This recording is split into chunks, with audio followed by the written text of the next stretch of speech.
जी, आपकी पूरी टीम को लगाइए कि मोदी है क्या, ढूंढ के निकाले। आप 29 पर अटक गए।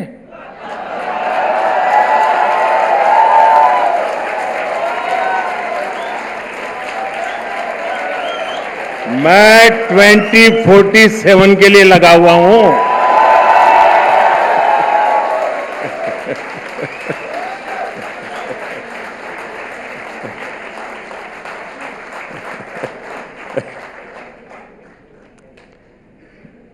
आप सबको नमस्कार। आज ही जैसा अरुण जी ने बताया, भारत में दुनिया के सबसे बड़े लोकतांत्रिक पर्व की प्रक्रिया की शुरुआत हुई है और इस महत्वपूर्ण अवसर पर इंडिया टुडे का कॉन्क्लेव हो रहा है। आज जहां पूरी दुनिया अनिश्चितता के भंवर में फंसी हुई है, एक भाव बहुत निश्चित है कि भारत तेज गति से विकास करता रहेगा।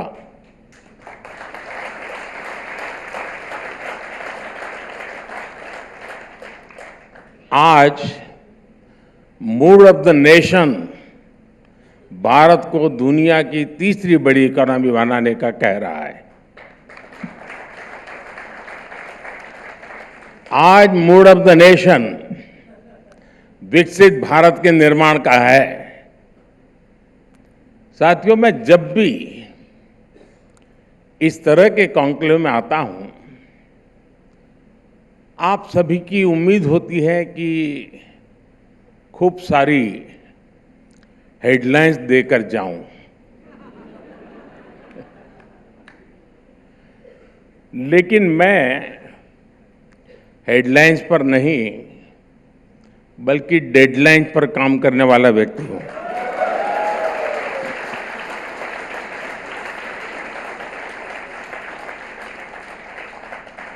और इसलिए आज मैं यहां वो बातें भी बताऊंगा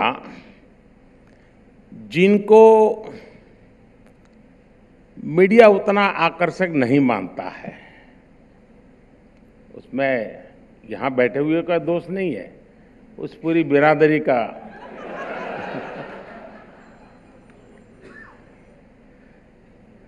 जिन्हें मीडिया छूना पसंद नहीं करता, लेकिन ये मुद्दे ऐसे हैं जो सामान्य जन को छूते हैं। अब जैसे एक विषय है स्टार्टअप्स का। ये सही है कि 10 साल पहले तक बहुत इने गिने स्टार्टअप थे, मुश्किल से 100 के आसपास होते थे। आज करीब 1.25 लाख स्टार्टअप रजिस्टर्ड स्टार्टअप्स हैं। लेकिन भारत की स्टार्टअप क्रांति की पहचान सिर्फ नंबर वाली नहीं है।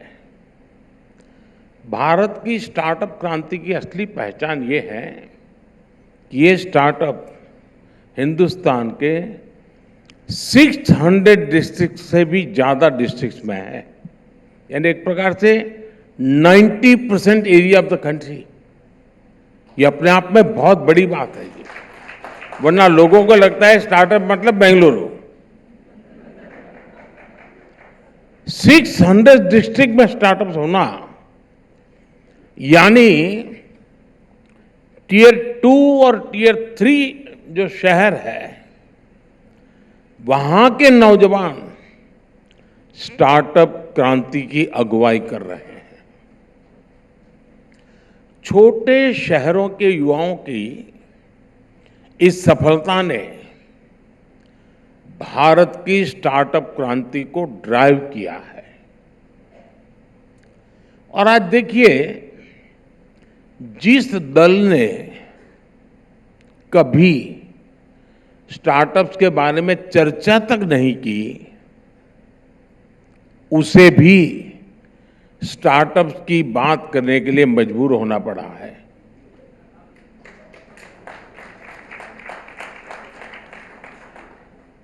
साथियों, अब जमीन पर रोजगार और स्वरोजगार में जिस योजना से बहुत बड़ा परिवर्तन आ रहा है, उसकी चर्चा भी बहुत जरूरी है।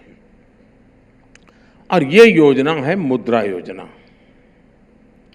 हमारे देश में बैंकों से मदद पाने के लिए युवाओं को जगह जगह गारंटी देनी पड़ती थी, लेकिन मुद्रा योजना ने उन नौजवानों को भी लोन की गारंटी मिली जिनके पास गारंटी देने के लिए कुछ भी नहीं था। ये बहुत बड़ा रिवॉल्यूशन है। और आंकड़ा भी आपको चौंका देगा। विदाउट गारंटी 26 लाख करोड़ रुपए का बैंक लोन ऐसे छोटे छोटे उद्यमियों को मिला है। इनमें से करीब 8 करोड़ मुद्रा लाभार्थी ऐसे हैं जिन्होंने जिंदगी में पहली बार अपना कोई बिजनेस शुरू किया है। ऐसी ही एक और योजना है पीएम स्वनिधि। इस योजना से स्ट्रीट वेंडर्स को पहली बार सस्ता और आसान ऋण मिला है, और वो भी विदाउट गारंटी। और इसके पीछे कारण है, मेरा जिंदगी का जो तजुर्बा है, इतने सालों में जो भी देखा है, जाना है, समझा है, और मेरा ये विश्वास बन गया है, क्योंकि मैंने गरीबों की अमीरी भी देखी है और अमीरों की गरीबी भी देखी है।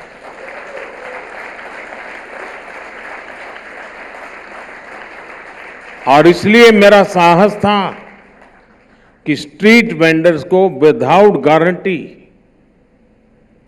पैसे देने का निर्णय करेंगे। अभी 2-3 दिन पहले ही मैंने दिल्ली में एक बड़ा सम्मेलन इनका किया था, स्ट्रीट वेंडर्स का। देश के कोने कोने से हजारों रेहड़ी पटरी ठेले वाले गरीब लोग आए। मीडिया में इसकी चर्चा नहीं हुई, लेकिन आज आपके प्लेटफॉर्म पर मैं उन रेहड़ी पटरी ठेले वालों की सराहना करूंगा। और आपको याद होगा, रूटीन में हमारा ध्यान नहीं जाता है, लेकिन कोविड के दिन याद कीजिए, इनके बिना जिंदगी कितनी मुसीबत में पड़ गई थी। और मैंने उसी दिन तय किया था कि ये सच्ची शक्ति हैं, मैं इनके लिए कुछ करूंगा।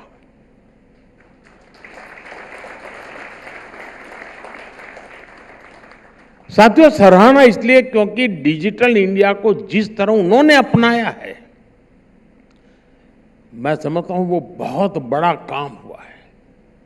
जिन्हें अनपढ़ कहकर अपमानित किया गया था, वो ठेले वाले, रेहड़ी पटरी वाले आज भारत की डिजिटल क्रांति का चेहरा बने हुए हैं।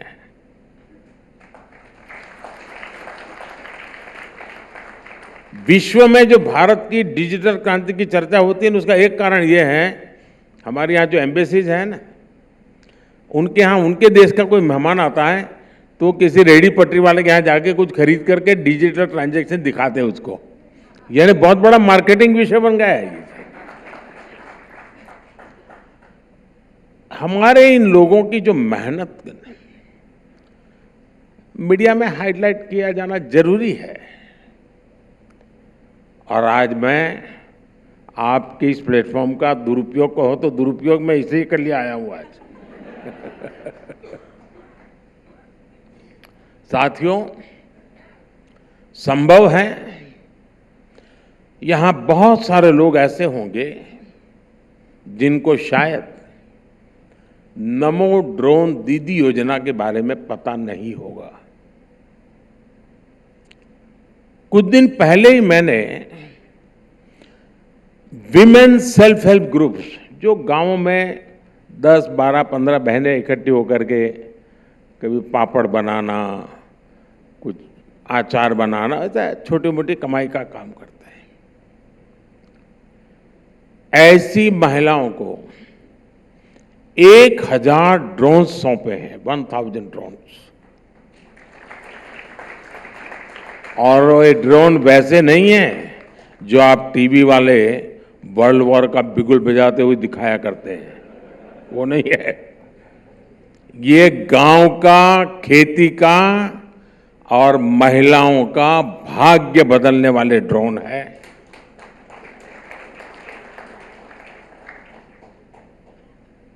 गांव की जिन महिलाओं ने कभी साइकिल तक नहीं चलाई होगी, वो अब गांव में ड्रोन पायलट के रूप में जानी जाती है। और ये सिर्फ एक ड्रोन देने का कार्यक्रम है, वही मैं किसी नौजवान को भी दे सकता था। मैंने बहुत सोच समझ करके बहनों के हाथ में दिया है, क्योंकि आज भी किसी गांव में एक आध बेटी अगर ट्रैक्टर चलाती है तो पूरे गांव में अजूबा होता है, अच्छा बेटी ट्रैक्टर, मुझे साइकिल को तोड़ना है।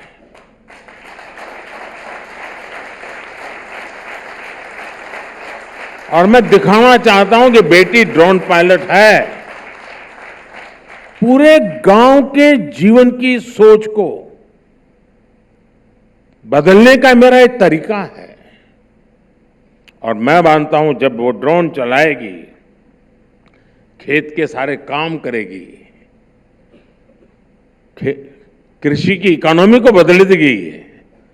आप कल्पना कर सकते हैं कि उन महिलाओं के विषय में क्या होगा। मुझे याद है, मैं जब गुजरात में था तो मैंने एक काम किया था। ये आशा वर्कर, आंगनवाड़ी वर्कर होते हैं, मैंने कहा उनको अच्छे से अच्छे कपड़े चाहिए उनके लिए। और मैंने उस समय जो हमारे यहाँ टीम थी, मैंने कहा एयर होस्टेस से भी अच्छे कपड़े आशा वर्कर और आंगनवाड़ी वर्कर का होने चाहिए।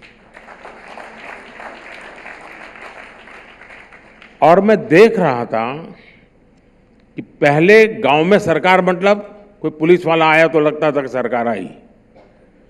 मैंने इनका सारा यूनिफॉर्म बदल करके ये स्थिति पैदा कर दी थी कि गांव वालों को लगता था ये मतलब सरकार। आप कल्पना कर सकते हैं कितनी प्रेस्टीज मिली होगी। उसी साइकी, उसी सोच से मैंने ये नमो ड्रोन दीदी एक बहुत बड़ा अभियान चलाया है। साथियों, आज भारत के हेल्थ सेक्टर में जो ट्रांसफॉर्मेशन आ रहा है, उसकी भी चर्चा उतनी नहीं होती। डॉक्टर त्रेहान यहाँ बैठे हैं।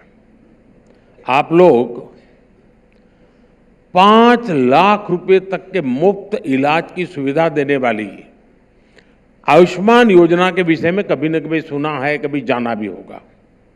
लेकिन आप आज गांवों में जाएंगे तो वहां आपको एक और चीज मिलेगी, वो है आयुष्मान आरोग्य मंदिर।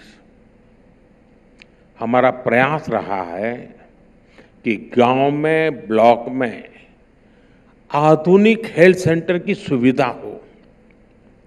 इसलिए हमने देश के गांवों में 1.5 लाख से अधिक आयुष्मान आरोग्य मंदिर बनवाए हैं। कुछ लोगों की परेशानी, ये सारी योजना मंदिर में अटक जाएगी, वो उनका प्रॉब्लम है, मेरा नहीं है।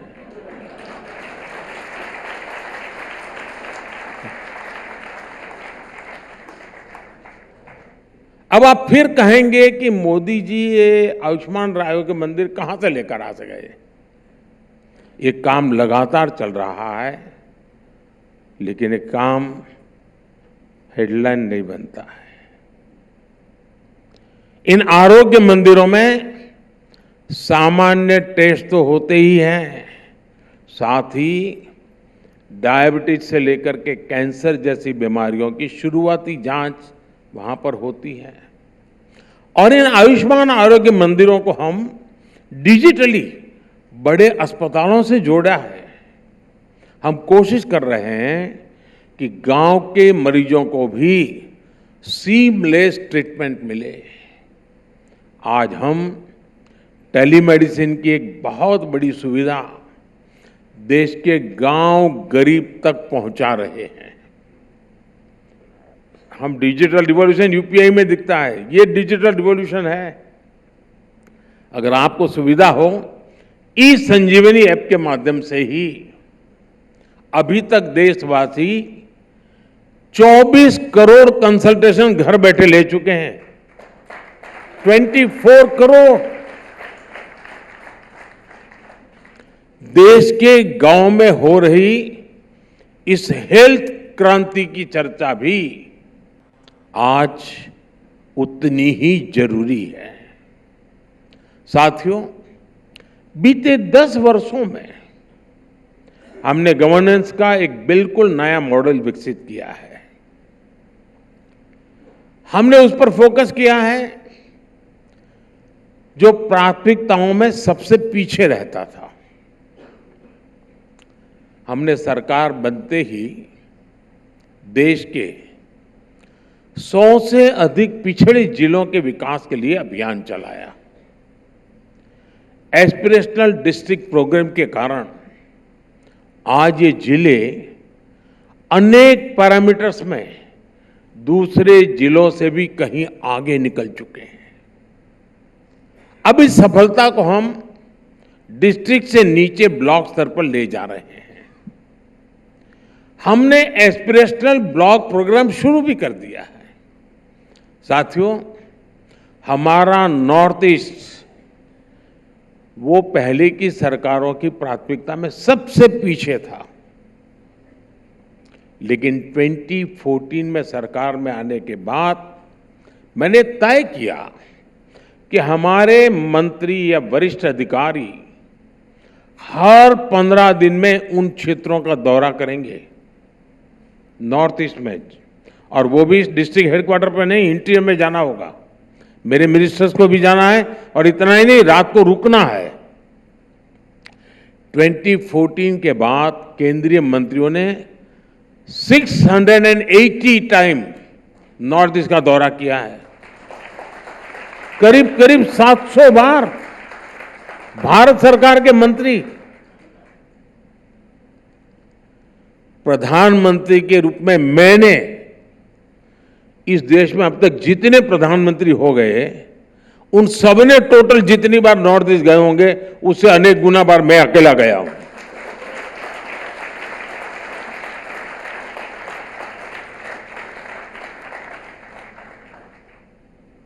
इतना ही नहीं, वो गांव जिन्हें पहले आखिरी गांव कहा जाता था,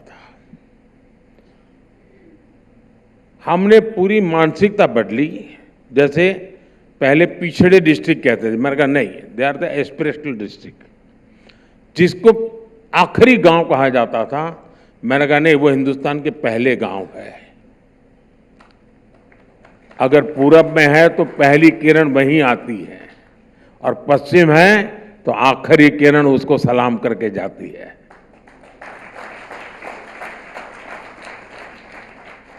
अभी इस कार्यक्रम को लॉन्च हुए करीब 1 साल हुआ है। इस दौरान 17 मेरे कैबिनेट मंत्री इन दूर दराज के गांवों पर रात्रि मुकाम करके आए हैं, और कुछ तो गांव ऐसे हैं जहां -15 डिग्री टेम्परेचर है। कहने का तात्पर्य यह है कि आपको जो दिखता है ना, वो तो बहुत छोटी सी चीज आपको पता है। हमारे मंत्री हर ऐसी जगह पे जा रहे हैं, लोगों से मिल रहे हैं, वो उनके बीच रात बिताना, उनसे बातें करना, उनके सुख दुख को समझना, क्या एक काम कोई चुनाव के फायदे के लिए होते हैं क्या? वो गांव जब मुश्किल से 50 की बस्ती है, 100 की बस्ती है, पहुंचने में 3-3 दिन लग जाते हैं, लेकिन एक कमिटमेंट है। चुनाव तो आते हैं जाते हैं साथियों, जिम्मेवारियां होती है। साथियों, जब सरकार का फोकस क्लियर होता है तो वो हर क्षेत्र में नजर आता है। जैसे मैंने कभी मीडिया को इस बात की भी चर्चा करते नहीं देखा कि कैसे ही सरकार ने नए मंत्रालय बनाकर अपने लक्ष्यों को साधने की कोशिश की। हमने स्किल डेवलपमेंट के लिए अलग मंत्रालय बनाया, हमने पशुपालन और फिशरीज के लिए अलग मंत्रालय बनाया, हमने कोऑपरेटिव सेक्टर के लिए अलग मंत्रालय बनाया, और इसका नतीजा भी वैसे ही देखने को मिला है। आजादी के बाद पहली बार देश में लाखों नौजवानों के स्किल डेवलपमेंट का एक बड़ा अभियान चला, और मैं स्किल डेवलपमेंट यानी इंडस्ट्री 4.0 को टारगेट करता हूं जी। कुछ लोग अभी भी गैरेज में जाकर के टायर वायर इधर उधर करते रहते हैं, वो जमाना चला गया। अब इंडस्ट्री 4.0 है स्किल। स्क्रू ड्राइवर लेकर बैठने वाला काम नहीं है जी। आजादी के बाद पहली बार अब फिशरीज डिपार्टमेंट, मछली उत्पादन आज 2 गुना हो गया है, और जितना हमारे यहां एक्सपोर्ट सॉफ्टवेयर की दुनिया का है, हमारे यहां मछली का एक्सपोर्ट करीब करीब उतना पहुंच गया है जी।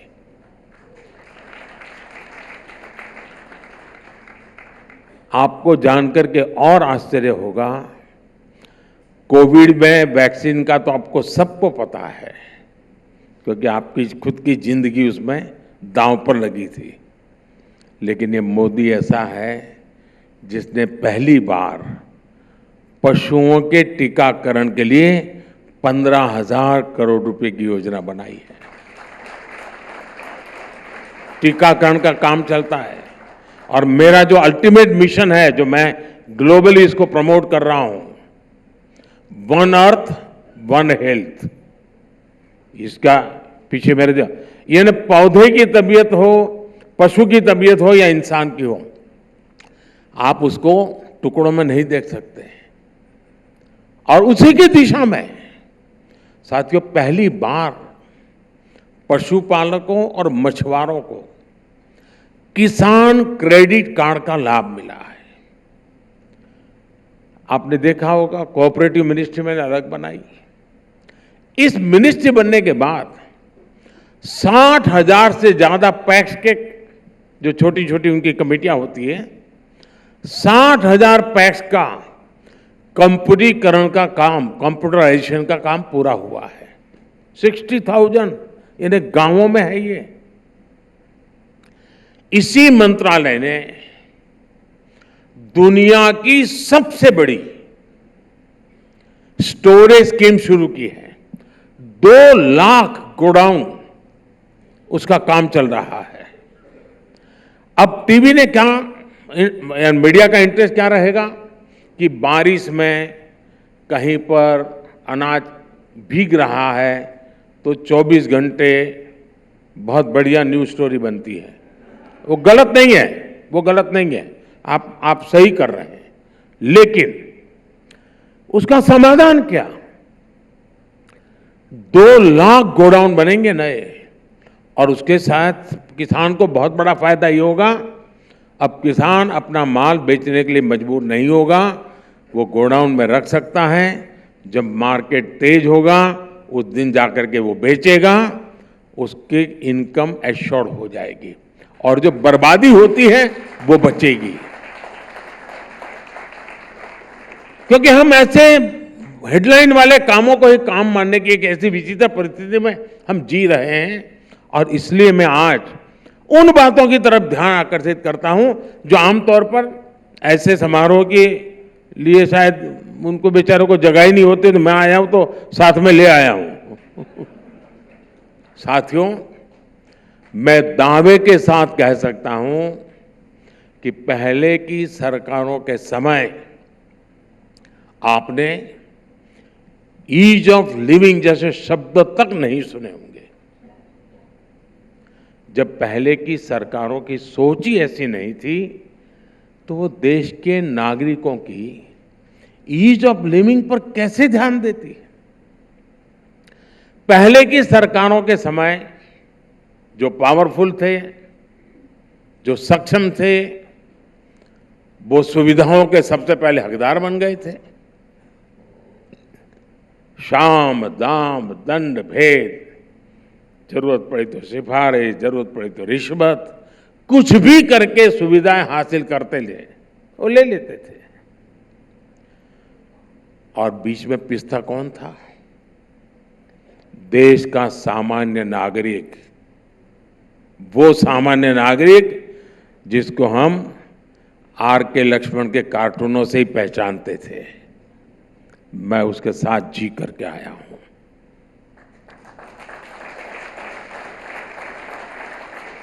हाल ये थे कि न इस कॉमन मैन के वक्त की हमें कीमत थी और न ही उसकी जिंदगी की परेशानियों को कोई समझता था। इस कॉमन मैन की ईज ऑफ लिविंग को भी हमारी सर्वोच्च प्राथमिकता के रूप में हमारी सरकार ने काम किया है। मैं कुछ आंकड़े आपके सामने रखूंगा हमारे देश में, और ये मैं जो आंकड़े रखता हूं वो थोड़ा आप लोगों से जुड़े हुए हैं तो आपको जल्दी अंदाज आएगा। पहले पासपोर्ट बनवाना हो तो औसतन 50 दिन लगते थे और एक छोटे से पुलिस वाले को भी जाकर के जरा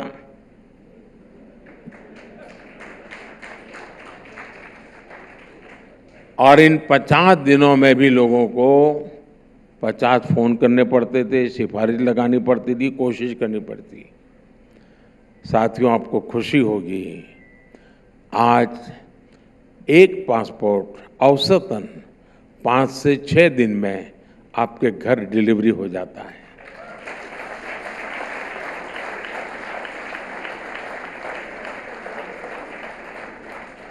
ये बदलाव कैसे आया? कर्मचारी वही है, फाइलें वही है, बजट वही है, बदलाव कैसे आया? लेकिन सरकार ने जैसे ही ईज ऑफ लिविंग पर जोर दिया, सिस्टम में परिवर्तन आना शुरू हो गया। और इसके लिए हमने सिस्टम को, इंफ्रास्ट्रक्चर से भी सपोर्ट किया।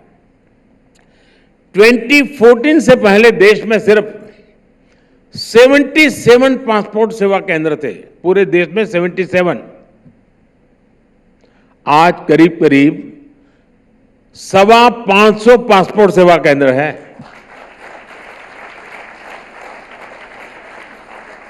साथियों, ऐसे ही परिवर्तन आप चारों तरफ होते हुए देख सकते हैं। दूसरा भी विषय मैं आप ही के लोगों के साथ जुड़ा हुआ उठाना चाहता हूं। 2014 से पहले इनकम टैक्स रिफंड का एवरेज टाइम था 93 डेज। और ये भी तो कुछ लोग इस सिफारिश के कारण जल्दी लाते हैं इसलिए एवरेज कम आती होगी, बाकी कुछ लोगों को तो बेचारों को 2-2, 4-4 साल जाते होंगे। अब इनकम टैक्स रिफंड का एवरेज टाइम 10 दिन से भी कम हो गया है।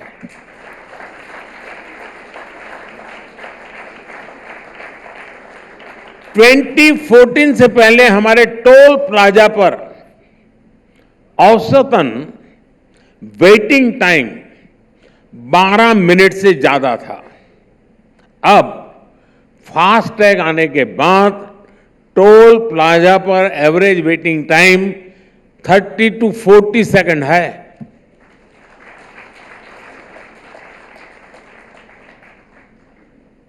साथियों, हमारे यहां गुलामी के कालखंड में बने पिनल कोड भी ऐसे ही चल रहे थे।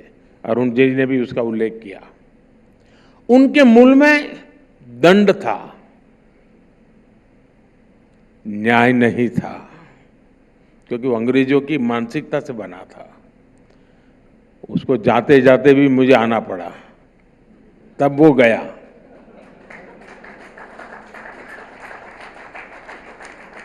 हमने अपने गवर्नेंस मॉडल की भावना के अनुकूल ही इनको न्याय केंद्रित बनाया है। ये जो 3 नए कोड संसद से पास हुए हैं, इनसे सामान्य से सामान्य नागरिक को और तेजी से न्याय मिलना संभव हुआ है। पिछले 10 साल में हमारी सरकार ने 1,500 से ज्यादा पुराने कानून खत्म किए हैं। इनमें से कितने ही कानून अंग्रेजों के समय में बने हुए थे और ऐसे ही चले आ रहे थे। मैं अक्सर कहता हूं कि लोगों के जीवन में सरकार का दबाव भी नहीं और सरकार का अभाव भी नहीं होना चाहिए।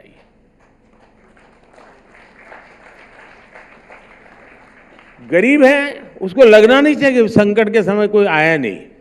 अभाव नहीं होना चाहिए। सरकार की जहां जरूरत है सरकार होनी चाहिए। लेकिन यह क्या तरीका है? आए दिन सरकार टांग अड़ाती रहे, जिंदगी की हर चीज में सरकार।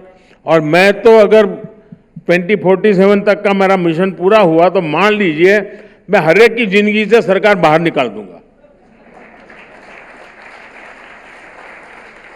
सामान्य मानवीय की जिंदगी में सरकार होनी ही नहीं चाहिए। उसको खुली छूट होनी चाहिए अपनी जिंदगी जीने की। अपने सपनों को साकार करने के लिए खुला आसमान उसके लिए छोड़ देना चाहिए। और इसी सोच के साथ हमने ईज ऑफ लिविंग के लिए, जैसा मैंने कहा ना, हमने 1,500 कानून खत्म किए। वैसे ही भांति भांति की चीजें सरकार मांगती रहती है। अच्छा, ये फॉर्म लाए, ये ले आओ, ये लाए, वो ले आओ, वो लाए, वो लाए। आपका घर यहां है, अच्छा आपके घर के सामने कौन रहता है, ले आओ। यानी ये पता नहीं सरकार में आदत बन गई है।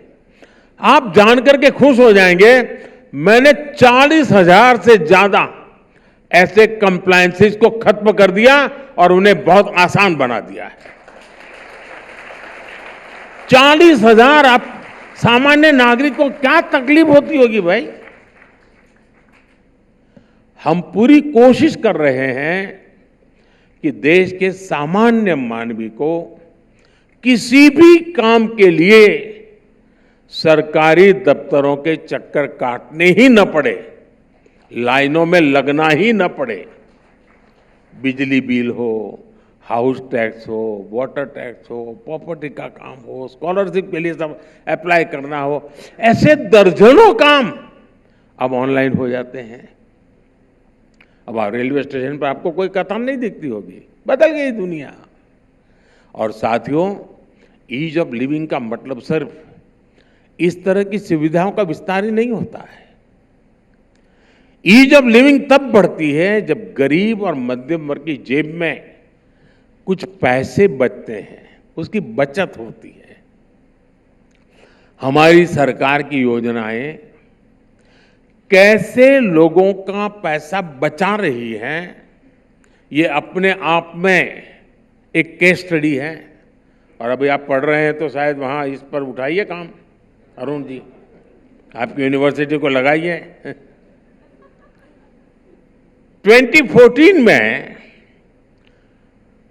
2 लाख रुपए की सालाना इनकम पर टैक्स देना होता था। 2 लाख इनकम पर इनकम टैक्स था।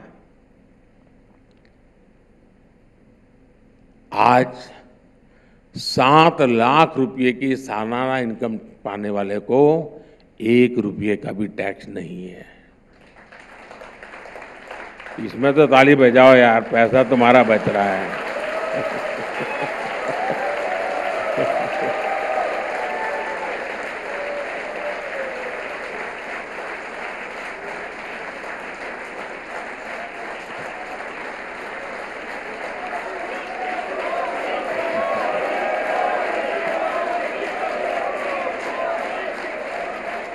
ये मैंने इसलिए किया, अगर किसी को ऐसी भाषण में नींद आ जाती है तो जगाने के लिए जरूरी था।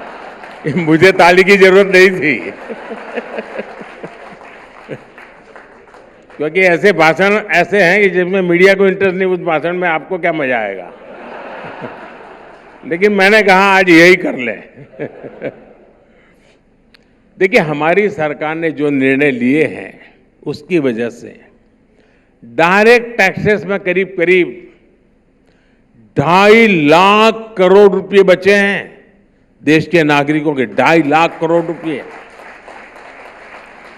साथियों, कई बार सरकार डिस्काउंट दे रही होती है, लेकिन हमारे देश के सामान्य मानवी को में उसकी चर्चा ही नहीं होती है, पता ही नहीं होता है। रेल टिकट के साथ भी ऐसा ही हुआ है। आप कल्पना कर सकते हैं कि सिर्फ रेलवे की टिकट पर पिछले 10 साल में 4.5 लाख करोड़ रुपए का डिस्काउंट दिया गया है। 4.5 लाख करोड़ रुपया। गरीब और मिडिल क्लास के ये पैसे बचे ही तो हैं, उसके पास बचे हैं पैसे, वरना वो सरकार को देता। स्वच्छ भारत अभियान को तो आप, हमारे अरुण जी ने तो काफी उसका झंडा उठाया हुआ है।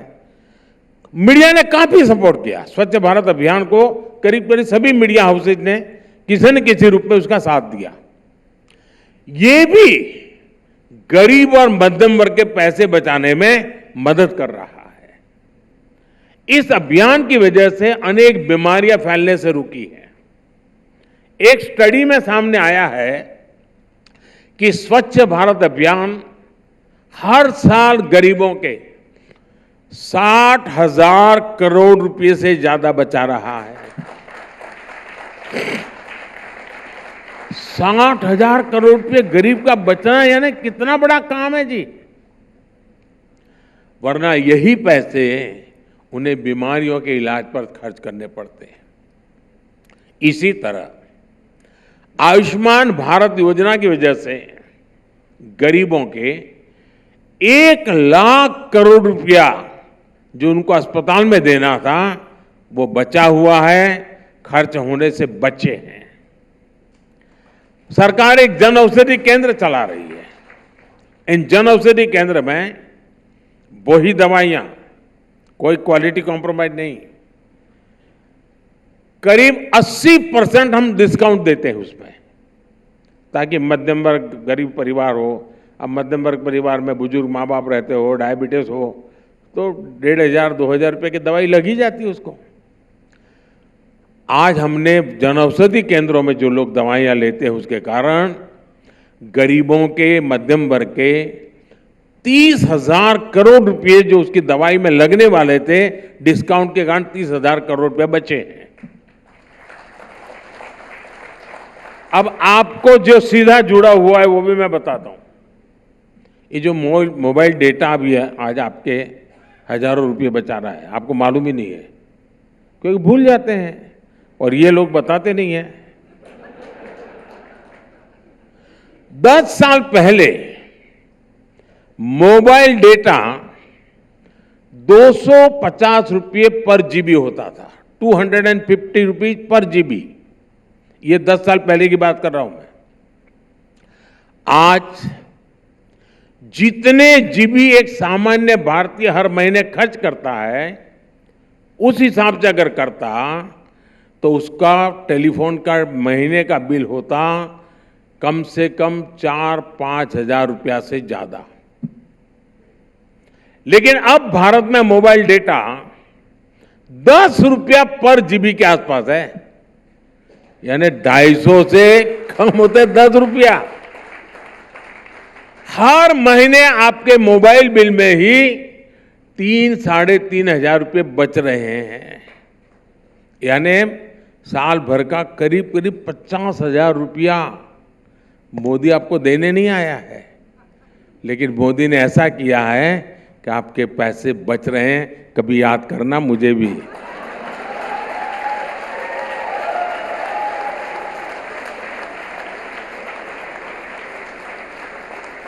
ये मैं चुनाव के लिए नहीं कह रहा हूं। अभी कुछ ही दिन पहले हमने पीएम सूर्य घर मुफ्त बिजली योजना शुरू की है। सरकार अपने घरों में यानी नागरिकों को कह दे रही है सोलर पैनल लगाने के लिए 78,000 इतने रुपये हर परिवार को मदद के रूप में दे रहा है। 78,000 रुपये कुछ ही हफ्ते के भीतर इस योजना से जुड़ने के लिए मैंने ऑनलाइन रजिस्ट्री शुरू की। अब तक 1 करोड़ से ज्यादा लोग अप्लाई कर चुके हैं। उनको ये पैसे मिलेंगे और इस योजना से जुड़ने वालों की आमतौर पर एक मिडिल क्लास फैमिली है जिसके घर में एक आध एसी है, 2-3 फैन है, हो सकता है फ्रिज हो सकता है वॉशिंग मशीन हो, तो करीब करीब 300 यूनिट उसकी बिजली की जरूरत पड़ती है। 300 यूनिट मुफ्त बिजली मिलनी उससे संभव हो जाएगी। इतना ही नहीं, जो ज्यादा बिजली पैदा करेगा सोलार सिस्टम से सरकार वो खरीदेगी और उसकी कमाई का साधन पैदा हो जाएगा। साथियों, मेरे लिए बहुत आसान था कि मैं जनता की गाढ़ी कमाई, टैक्स पेयर की मेहनत की कमाई को ऐसे ही बांट देता, तालियां बजवा लेता। मेरा रास्ता वो नहीं है दोस्तों। जब ऐसा मिलता है तो वाहवाही तो हो जाती है, लेकिन बचत करके भी जीवन आसान बनाया जा सकता है, ये हमारी सरकार ने करके दिखाया है।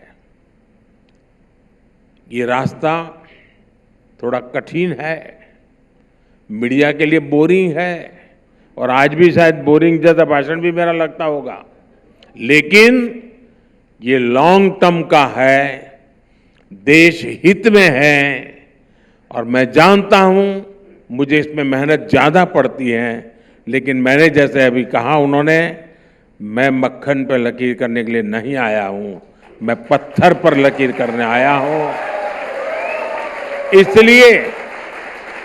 इसलिए मैंने रास्ता चुना है और मैंने ये रास्ता इसलिए चुना है कि मैं आपके बच्चों के हाथ में एक समृद्ध हिंदुस्तान देना चाहता हूं।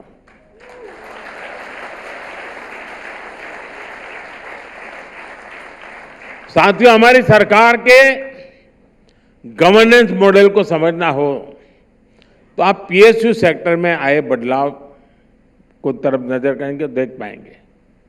आमतौर पर सरकार के पीएसयू मतलब सरकारी खजाने से जाता है, जन्म लेता है और वो जन्म लेता है उसी दिन उसकी एक्सपायरी डेट तय हो जाती है जी। यही उसका इतिहास रहा है जी।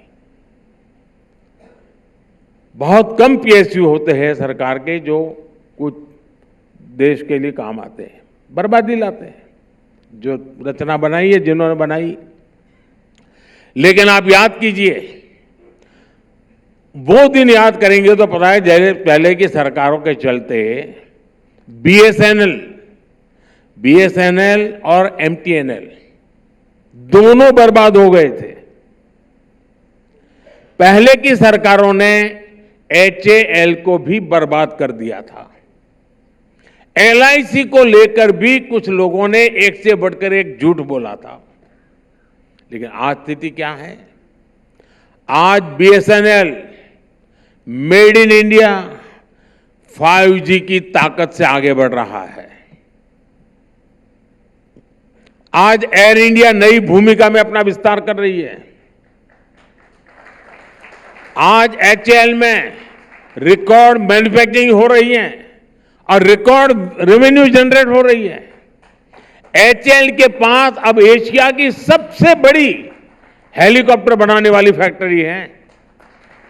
आज एलआईसी भी दिनों दिन और मजबूत होती जा रही है। साथियों, हमारी सरकार के इफेक्टिव गवर्नेंस की वजह से आज अधिकतर पीएसयू रिकॉर्ड रिटर्न दे रहे हैं। इन पर निवेशकों का भरोसा बहुत अधिक बढ़ रहा है। 10 साल पहले पीएसयूज का नेट प्रॉफिट लगभग 1.25 लाख करोड़ रुपए था। अब पीएसयूज का नेट प्रॉफिट करीब करीब 2 गुना यानी करीब करीब 2.5 लाख करोड़ के पार कर चुका है। 10 वर्षों में पीएसयू की नेटवर्थ 9.5 लाख करोड़ रुपए से बढ़कर 17 लाख करोड़ रुपए तक पहुंच चुकी है जी। जब नेशन फर्स्ट की भावना हो तो ऐसे काम भी होते हैं और ऐसे परिणाम भी मिलते हैं। फैमिली फर्स्ट की भावना हो तो नतीजे आप भुगत रहे हो।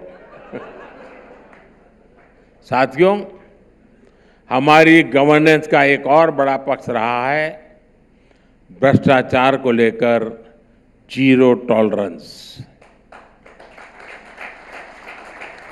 भ्रष्टाचार पर कार्रवाई के लिए हर एजेंसी पूरी तरह स्वतंत्र है।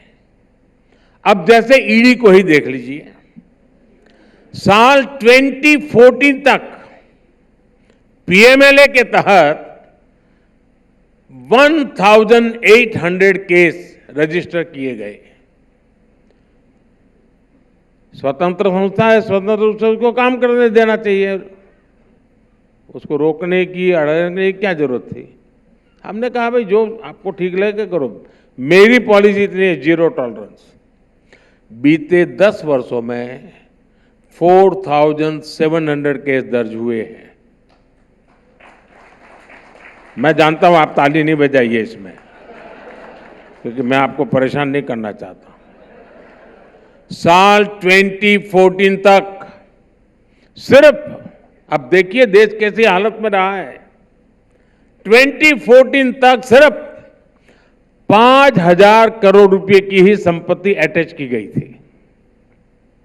हमारे 10 वर्षों में 1 लाख करोड़ रुपए से अधिक की संपत्ति अटैच की गई है। प्रोसिक्यूशन कंप्लेंट्स के मामले में भी बीते 10 वर्षों में 10 गुना की वृद्धि हुई है।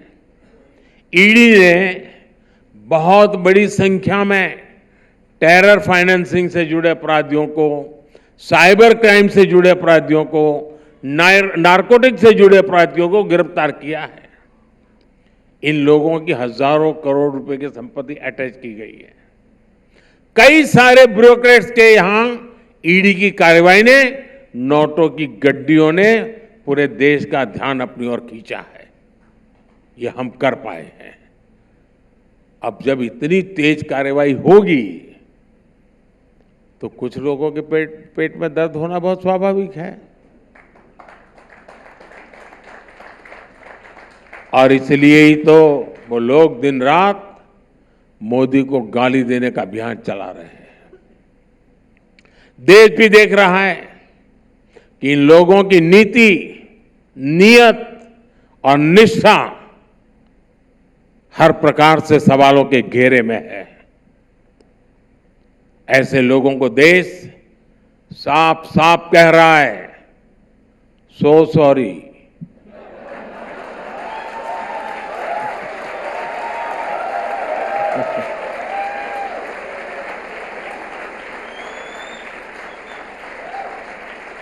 साथियों, ये चुनाव का समय है तो हमारे विपक्ष के साथी कागजों पर सपने बुनने में जुटे हुए हैं, लेकिन मोदी सपनों से आगे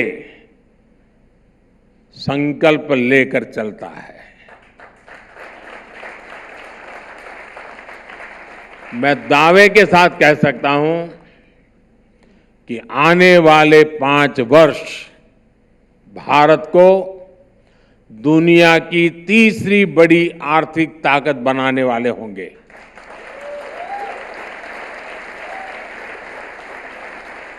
आने वाले 5 साल इस अनसर्टेन वर्ल्ड के लिए एक स्थिर, समर्थ और सशक्त भारत की गारंटी के होंगे।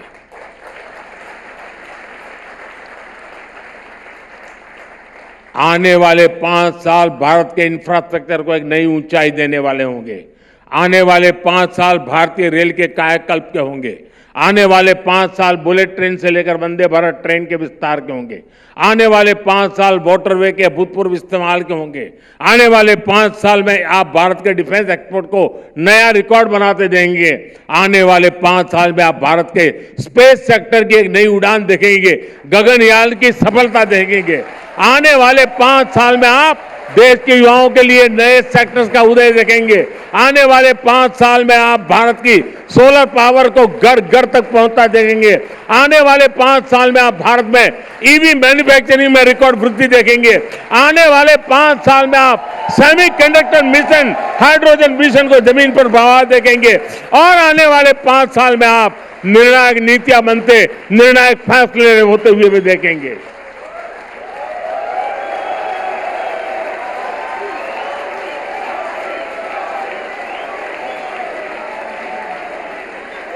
और इन संकल्पों की सिद्धि के लिए मैं बहुत पहले ही काम शुरू कर चुका हूं। प्रोग्रेसिव अनफोल्डमेंट है इसलिए बोलता नहीं हूं। मैं इंडिया टुडे के कॉन्क्लेव में फिर आऊंगा।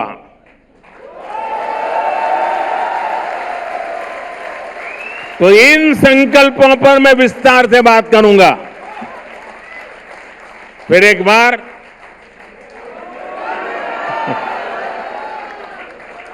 आएगा तो देखिए, आपका ऑडियंस की आवाज है। ये मूड ऑफ द नेशन है।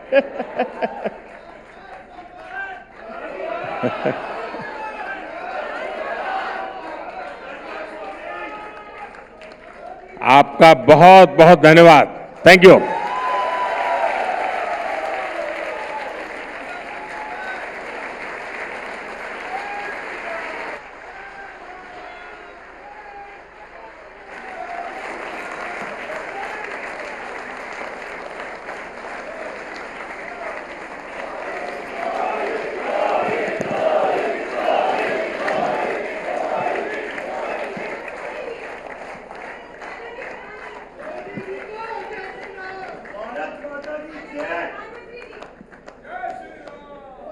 Thank you.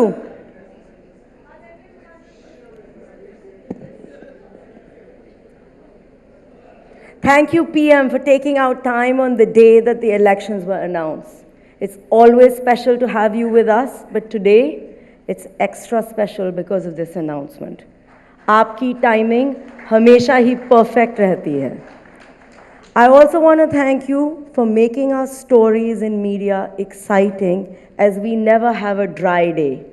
न्यूज़रूम में जब कुछ गर्मा गर्म खबर नहीं होती तो उसको हम ड्राई डे कहते हैं, पर आपके राज्य में कुछ बहुत कुछ होता ही रहता है। डेडलाइन भी और हेडलाइन भी, सभी इलेक्शन डू और डाई बैटल बन जाते हैं। हर इशू में ठोक से वाद विवाद चलता रहता है। I never thought as a national news channel we would cover the local elections in Delhi, Mumbai and Telangana, the local municipal elections. और अब तो दुनिया का सबसे बड़ा election with 97 crore registered voters.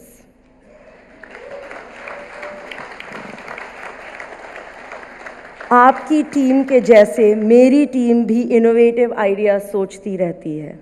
हमने एक नया इनिशिएटिव लॉन्च किया है, सुनिए Netaji, in 100+ towns, where citizens can engage with their favorite politicians by talking to their life-size cutouts on camera, क्योंकि सबको हम कॉन्क्लेव में नहीं इनवाइट कर सकते। Citizens were also invited to write about their issues on postcards. It's no surprise that the maximum citizens wanted to speak to you, Prime Minister, and write to you. I was amazed at the amount of feedback, ideas, and best wishes the common man and women had for you.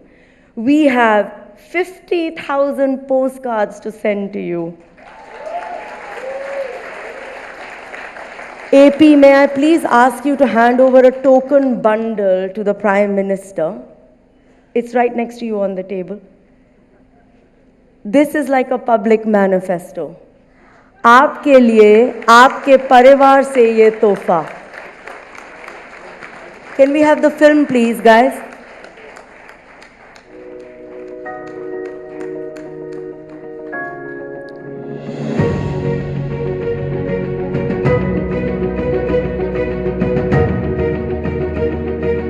नेता नहीं है, ये भगवान है हमारे लिए। आप जैसा नेता ही देश को चाहिए। मोदी बढ़िया तो और तो नीचे कार्यकर्ता बढ़िया ना हो एक भी। सरकार को थोड़ा सा महंगाई पे कंट्रोल करना चाहिए। मेरे मोदी जी ने हमेशा हम किन्नर समाज को भी सपोर्ट करा है। जो मेरे मोदी जी पे कोई आला बला आए वो मैं जेलूं। मोदी जी बहुत बेस्ट आदमी है, इनके मुकाबले का वर्ल्ड में भी आदमी नहीं है। ऐसी सड़कें हमारे 65 साल की उम्र हो गई, आज तक हमने कभी जीवन में देखी नहीं। जो काम नहीं हो सकते थे वो काम इनकी गवर्नमेंट ने किए। इन्होंने अपना परिवारवाद पाला है, इनके साथ भी वही है जो राहुल गांधी जी के साथ है। ये यात्रा करने से और आने जाने से कुछ नहीं होता, आपका संगठन मजबूत नहीं है। राम मंदिर देश में बहुत जरूरी था। मोदी जी ने घर घर शौचालय दिए हैं, घर घर राशन दिया है। आम आदमी सुख चैन से अगला पीएम हम मोदी जी को ही देखना चाहते हैं। मोदी जी ने इतने अच्छे काम किए कि कोई करने का नहीं। आज हम गर्व से कह सकते हैं कि हम भारतीय हैं।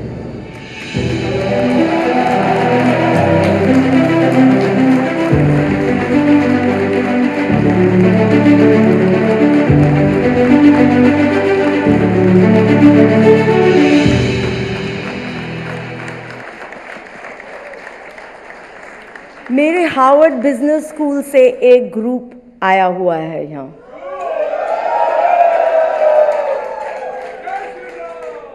बिजनेस स्कूल में हर चीज़ को वो एक 2x2 में एनालाइज करते हैं। आपकी लीडरशिप को लेके उनमें बहुत चर्चा चलती है। But what I was surprised to see was that even a common man had done a 2x2 on your leadership. Your connect with both Bharat and India is phenomenal. This is a SWOT analysis at the back, one done by a Harvard Business School team and one done by a common man from a small town in India, which is what Prime Minister talked about, that digital India is down to every small city. It's not just about Bangalore. I wanted to leave you with this small personal anecdote. Recently, I had the good fortune of walking from the old parliament to the new parliament. They are just 30 steps apart, but it's like walking between two Indias, the one I was born in and the one I will pass on to the next generation. I love them both. I love them both, but they are a world apart. The new parliament is pristine, organized, efficient, full of light, and holds a lot of promise and hope for the future. The old is musty, dusty, full of our rich history. The corridors whisper of our trials, triumphs, great debates, remembrances, embodying the soul of our ancient nation and young democracy. Walking between the two is a surreal experience. You enter in one century and you come out in another. It is the story of your leadership, Prime Minister, in 30 steps. Both of them have their own charm, and I believe both are essential if we are going to be a great nation. I hope that you will be able to bridge the two as only you can. The great Indian spirit in an enriched, enlightened new avatar.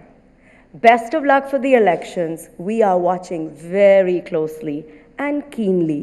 ये हमारी guarantee है. Thank you, Prime Minister and everyone. Until next time, good evening.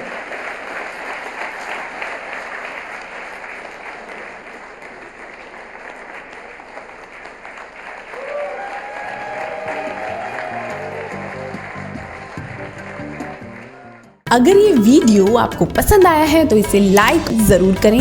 अगर channel अभी तक subscribe नहीं किया है तो कर लें और नोटिफिकेशन पाने के लिए बेल आइकन भी दबा दें।